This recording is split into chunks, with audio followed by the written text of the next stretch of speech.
Folks, when you thought it wouldn't end, when you thought it was over, more shit comes out. Take a look. What it do, folks? What it do? So I'm doing research for the Valkyrie game versus the Fever coming up on Thursday, because the Valkyries are playing pretty well.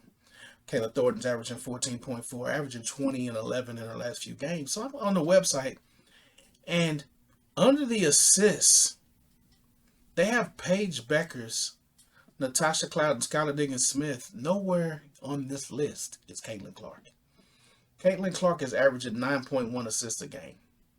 She's averaging 6.4 rebounds, which would put her in the top 20 of rebounders. She's averaging 6.4. So she'd be right there, right under Kia Stokes. Not to mention, in scoring,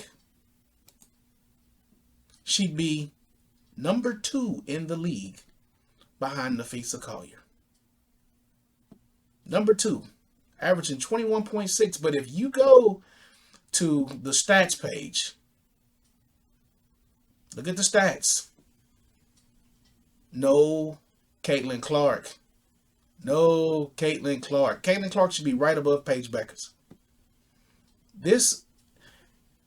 The way this league is covered by the media and the disrespect they give Caitlin Clark, it is freaking annoying.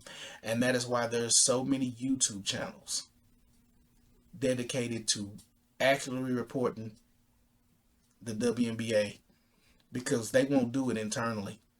They just refuse. But this is a joke, man. This is a freaking joke. I mean, to have that player, and after that game she had on Saturday, to get this type of treatment, it's a joke.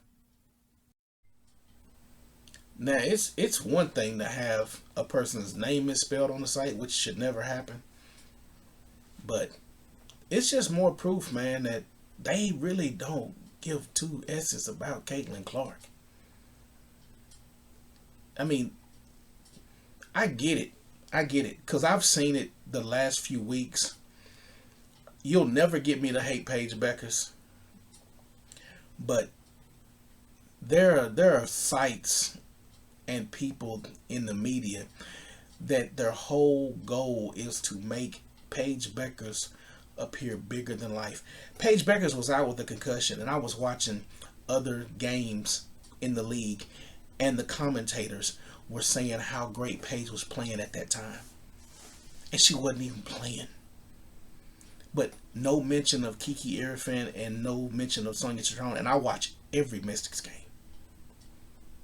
Every Mystics game. There are so many rookies that have played well this season. Haley Van Lith played well on Sunday in that win against Connecticut. A lot of rookies. Even a lot of the foreign rookies that people don't even know are playing well. The Catherine Westbelts played well in Phoenix with the Mercury. She don't get no mention. But they'll mention Paige Beckers, and Paige Beckers hadn't done nothing. That's the thing that gets on my nerve. I saw more memes. Paige Beckers is the first player to get 100 points. But this league, they are hell-bent on making Paige Beckers and freaking Angel Reese the faces of this league. And for some reason, these players, they don't seem to have a problem with Paige Beckers. If you know the answer, please leave it in the comments, because I got a couple of hunches, but man, it's still a head scratcher. She don't get pressed 94 feet like Clark. She's allowed to shoot freely, uncontested, a lot of games. They just wave her off. But she'll come off a screen and tear you up. But she's not defended hard. It's very weird in this league, but The disrespect for Caitlin Clark continues. It is annoying as hell. And that's why I'm glad I have a platform, and I'm glad other people have platforms where they really give you accurate, fair, unbiased opinions, because ESPN is doing no credit to Caitlin Clark. You got her completely off your website. It should never even happen. Never happens. It never happens in the NFL. Never. Just the WNBA. But leave your thoughts, your comments below. And until next time, folks, peace.